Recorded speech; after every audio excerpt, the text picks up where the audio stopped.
इधर बिहार विधानसभा में voter list विवाद की अगर बात करें तो इस पर तेजस्वी यादव बोल रहे थे, तब काफी हंगामा हुआ और इसके बाद सदन की कार्यवाही स्थगित करनी पड़ी। चुनाव आयोग कौन होता है नागरिकता साबित करने वाला?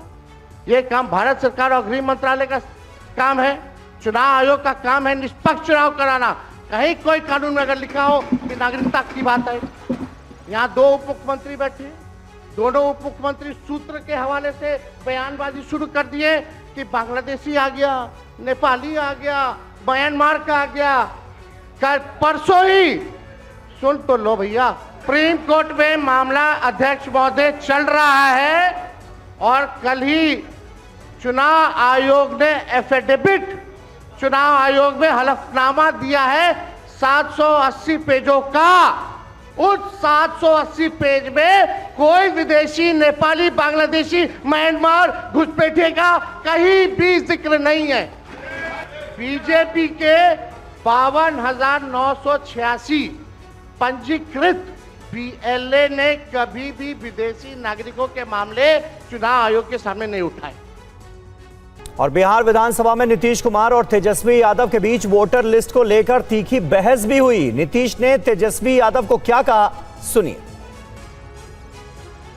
जब उम्र तुम्हारा कम था, तुम्हारे पिताजी 7 साल मंत्री थे और उस वक्त तुम्हारी माता 7 फिर मंत्री रही, आज तुम मुख्यमंत्री रहे। और उसके बाद क्या उस समय की स्थिति है? अरे आप तो आज तो तीसरा दिन है, 2 ही दिन और 3 ही दिन है, और इसके बाद तो चुनाव होने वाला है। तो चुनाव होगा तो पूरे देश के लोग सोचेंगे कि क्या करना है और हम लोगों ने कितना काम शुरू से किया है। सबको अधिकार है चुनाव लड़ने का, लेकिन हम लोगों ने जितना काम किया है और उसी को लेकर के सब जगह चुनाव में जाएंगे और एक एक बात बता देंगे। और पहले कुछ था, अरे भाई जानते हो बच्चा न हो, अरे तुम तो बहुत बच्चे न थे। अब जानते हो पटना शहर में भी शाम में कोई निकलता था, कोई शाम में घर से बाहर जाता था, कहीं जाने का रास्ता है।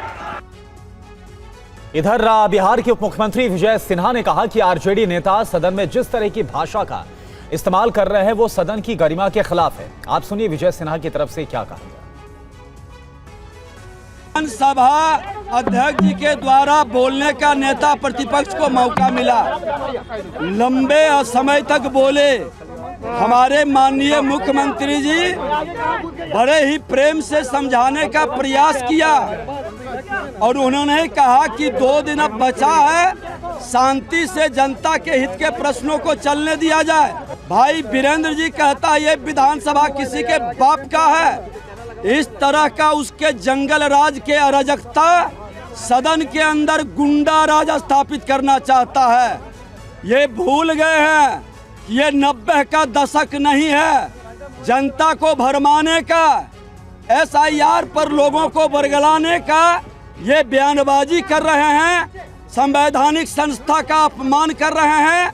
लोकतंत्र में इनको विश्वास नहीं है। मुख्यमंत्री ने तो साफ कहा कि 2 दिन के बाद सदन खत्म होगा, चुनाव में जाइए, जनता मालिक है, जिसको जनता आशीर्वाद देगा आइए।